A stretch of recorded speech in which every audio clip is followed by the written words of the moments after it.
Most people don't set out to destroy their own lives. But the road to ruin is paved with tiny, almost imperceptible steps. Anonymous. There's a brutal, unspoken truth about married women that most men don't see. It's the truth that makes them the easiest prey, not because they're weak, not because they lack morals, but because human nature is wired for temptation. No one wakes up one day and says, "I think I'll betray everything I've built." Number. It happens in the smallest moments, the innocent conversations, the lingering glances, the way her heart beats just a little faster when she gets a text from someone who isn't her husband. Psychologists have studied this for decades.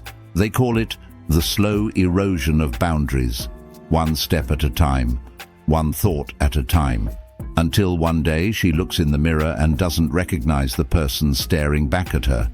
So why are some married women so easy to lure in? And more importantly, how do they justify it to themselves? That's exactly what we're about to expose. Let's begin. 1. The unspoken void. Why some married women seek external attention. The great marriages are partnerships. It can't be a great marriage without being a partnership. Helen Mirren. Marriage, at its best, is a bond that withstands time, trials, and temptations. But not all marriages remain as strong as they once were. Some women, despite having taken vows, find themselves drawn to attention outside their marriage, and most of the time, it's not about physical attraction alone. It's psychological. And the biggest mistake people make is assuming that these women are looking for an escape. In reality, many of them are simply searching for something they lost along the way. Human beings are wired for connection. Women, in particular, have a deep-rooted need for emotional intimacy, not just physical presence. In the beginning stages of marriage, this intimacy is strong. The late-night conversations, the stolen glances, the feeling of being seen, it's intoxicating. But over time, routine takes over. Suddenly, life becomes predictable. The deep conversations turn into logistical discussions about grocery lists and household chores. Passion gives way to duty, and worst of all, she starts to feel invisible. This is where the danger begins. Dr. John Gottman, a renowned relationship psychologist, explains that the silent killer of relationships isn't conflict, it's indifference. When a woman no longer feels noticed by her husband, her subconscious mind starts seeking validation elsewhere, sometimes without her even realizing it. People will do anything to avoid being lonely, even if it means losing themselves in the process. Mitch Albom. A simple compliment from a stranger. A conversation with a man who actually listens. A moment where she feels interesting again, and suddenly, that tiny interaction feels like oxygen after years of suffocation. Marriage comes with responsibilities, predictability, stability. But the downside of stability is that it often kills excitement. In psychology, this is called the Coolidge effect, the idea that novelty is what triggers desire. People, both men and women, are drawn to the excitement of the unknown.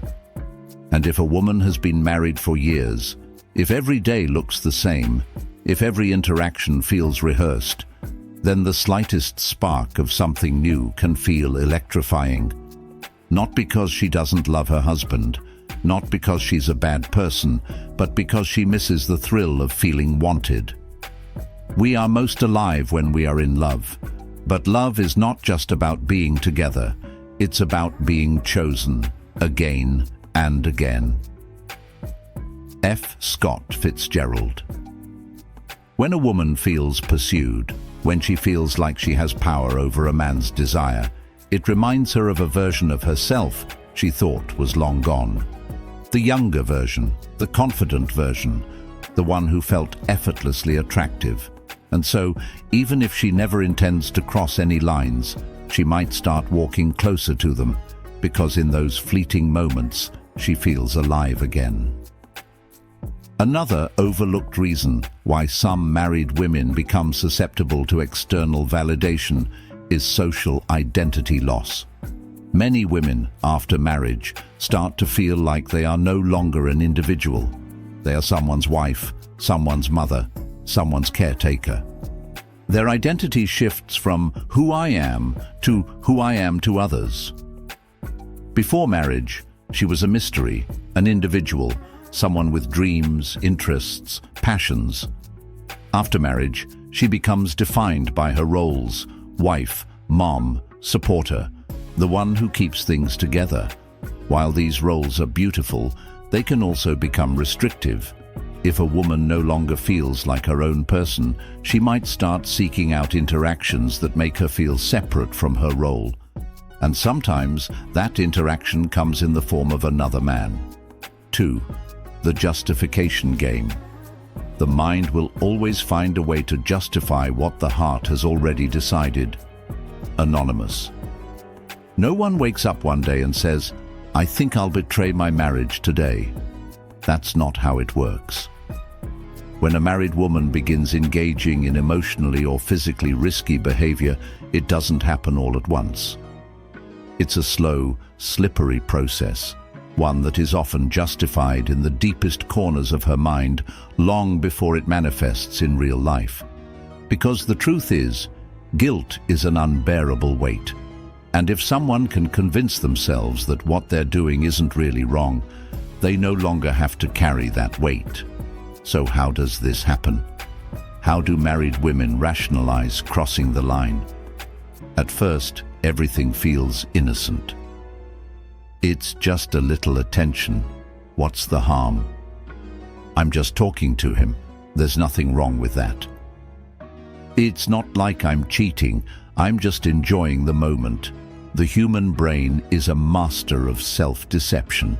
If something feels good but goes against one's moral values, the brain creates excuses to bridge the gap.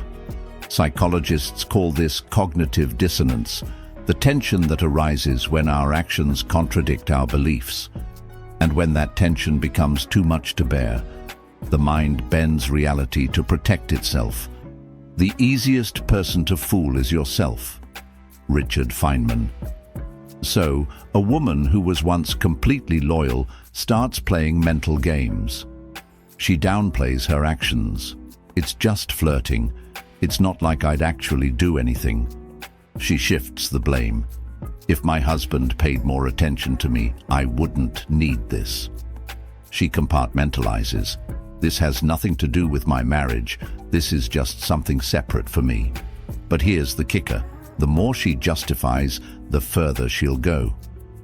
For many married women, the first betrayal isn't physical. It's emotional. This is what makes it so dangerous. With physical cheating, the lines are clear. There's no gray area in kissing, sleeping with, or intimately touching another man. But an emotional affair, that's where things get blurry. Late-night texts, conversations that go deeper than they should, sharing personal struggles with another man instead of her husband. At first, she tells herself, it's just emotional. There's no harm in talking. But emotional intimacy is powerful. When a woman shares her mind, her thoughts, and her emotions with a man, she's already started detaching from her husband. Cheating isn't always a physical act. The moment you start keeping secrets from your partner, you've already crossed the line. Unknown. And this is where the real danger lies. Because when emotions are deeply involved, physical boundaries start to break down. The "I deserve this" justification. The last and most dangerous rationalization is the "I deserve this" mindset. At this stage, a woman no longer sees her actions as questionable. In her mind, they are justified. I've sacrificed so much for this marriage. I deserve to feel good again. He's ignored me for years. If he doesn't care, why should I? I've been faithful for so long, and it's gotten me nowhere. What's the point? This is the point of no return. At this stage, The emotional connection she's formed with another man feels more real than the marriage itself.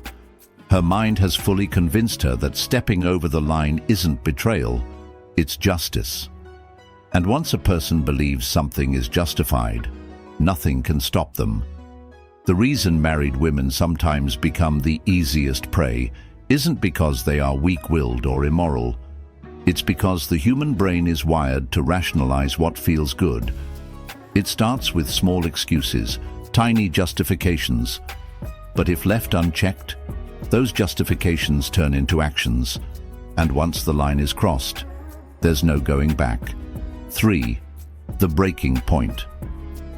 The chains of habit are too weak to be felt until they are too strong to be broken. Samuel Johnson. Every story has a point of no return. A moment where there's no more just talking, no more innocent flirting, no more rationalizing. The game is no longer a game, it becomes real. And the scary part, most women don't even realize when it happens until it's too late. In psychology, there's a concept called threshold theory.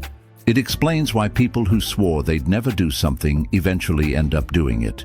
Because the hardest part isn't doing it, it's doing it the first time. The first time she sends a message she knows she shouldn't send. The first time she meets up with him just as friends. The first time she feels his hand linger a little too long and she doesn't pull away. That's the moment where everything shifts. Because after that first time, the second time is easier. What we do repeatedly, we become. Aristotle. And before she knows it, what once felt forbidden starts to feel normal. Here's the biggest lie people tell themselves when they're on a dangerous path. I can stop whenever I want. But can they? Not really. Because once something triggers an emotional response, it becomes addictive. Neuroscientists have found that romantic and sexual attraction activate the same brain pathways as drug addiction. The dopamine rush of a new connection feels intoxicating, like a hit of something she didn't even realize she was craving. So even if she tells herself, this is the last time, she'll find a reason to go back. Because at this point, it's no longer about the other man, it's about the feeling she gets when she's with him. At first, lying feels unnatural. The first time she hides a message, the first time she makes an excuse. The first time she feels her heart race when her husband asks, "Who are you texting?" It feels wrong, but the human mind is terrifyingly adaptable. And after a while, the guilt turns into strategy. She gets better at covering her tracks. She compartmentalizes so well that she doesn't even feel guilty anymore. She starts believing her own lies, and this is where things spiral. Because the longer the secret exists, the harder it is to escape. She might tell herself, I'll end it next week, next month, soon. But weeks turn into months, and by the time she realizes she's trapped in her own web, it's too late. Here's the final shift that happens in a woman's mind when she's gone too far. She stops seeing her marriage as her primary relationship. Her husband becomes the other man. The real connection, the real passion, the real intimacy, it's happening elsewhere. At this stage, even if she hasn't physically crossed the line, her heart already belongs to someone else. And when that happens, there are only two ways the story ends. She gets caught. She eventually walks away from her marriage, unable to live a double life anymore. So why are some married women the easiest prey? Because they're not looking to cheat. They're looking to feel something they lost. And once they find it, walking away feels impossible. Not because they don't love their husbands, but because they've convinced themselves that what they've found is something they'll never get back at home. And once that belief settles in, nothing will ever be the same again. So if you understand this truth, you hold power. The power to see what others miss, the power to read between the lines, the power to recognize the silent signals before they turn into something irreversible. And with that knowledge, you'll never be blind to the game again. This is Stoic Guide. Until next time, take care and see you in the next video.